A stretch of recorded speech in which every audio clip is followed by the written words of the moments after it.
Well, all but officially, this is going to be the last edition of the Audi R8.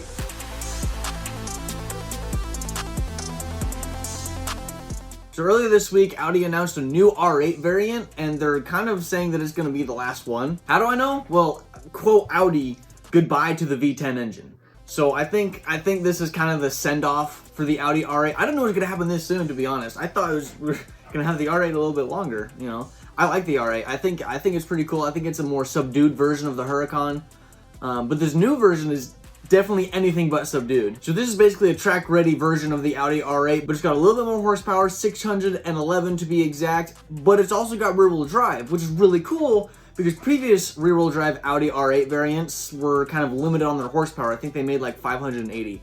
But this one, there are no limits to this engine, and they're just letting loose with this last R8. So obviously the first thing you're gonna notice on this thing is all the aero bits. You got the canards, the splitter, the rear wing, diffuser. I think this is probably the coolest looking R8 ever, at least from the factory. It just takes the whole aesthetic of the R8 and just makes it that much sharper. I'm gonna be honest, the new facelift does look cool. I kind of prefer the pre-facelifted second gen a little bit more, but with this GT rear-wheel drive and all the aero bits and stuff, I think this is probably my favorite R8 to date. I think it's super cool that they kept it rear-wheel drive. You know, all-wheel drive is obviously the best for launching and, you know, if you want to drive it year-round.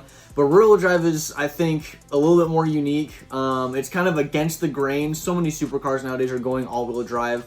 You know, with the Ferrari SF90 and apparently the hybrid Corvette that's going to be coming out is also going to be rear-wheel drive, which I've got some interesting thoughts about that, but we'll get to that in another video. I just think it's really cool that Audi is sticking with a rear-wheel drive R8, because if I were to get an R8, which I would love to someday, it would be, if I could find one, it would be a rear-wheel drive variant, because one, they're more unique, they're rarer, and two, it'd just be, I feel like, more fun. Now, what I don't get is, and I've brought this up before in previous videos, instead of killing the engine and downsizing it or going full electric, why don't you just hybridize it? You know, we get to keep the cool engine, but it gets better gas mileage and better fuel efficiency. So I understand why companies are going full electric. There's a lot of governments and things that are banning the sale of internal combustion engines and all that, but to keep such an iconic engine alive, I feel it would mean a whole lot, not just for the enthusiasts, but for the company as a whole.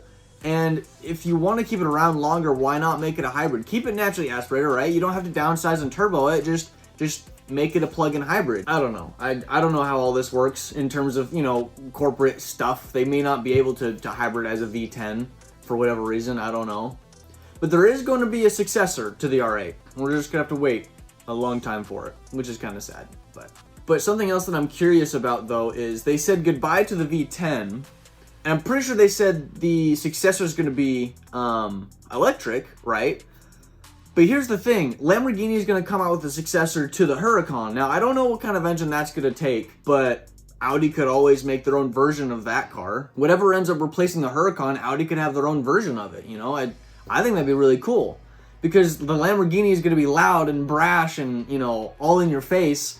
But the Audi version is going to be a little bit more comfortable, a little bit more subdued, and to be honest, that's the personality that I would personally prefer. Because if you compare the Huracan to the Audi R8, I think there's like literally a 5-pound weight difference in some of the model years.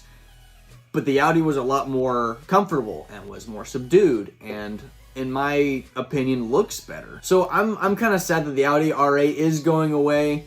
It will leave behind a pretty awesome legacy of just some of the best looking, best sounding sports cars just ever. And to be honest, I can't wait to see what Audi does next. I hope they come up with a successor to the Audi R8 that does it justice. But at the end of the day, I don't really know what's going to happen. But as always, who cares what I think? I want to know what you guys have to say. What are your thoughts on Audi killing the V10 and killing the R8 with it? And do you think it would be worth it for Audi to come up with an electric successor, or to kind of make their own version of the Huracan successor instead? As always, guys, I hope you enjoyed today's video. I hope it made your day a little bit better.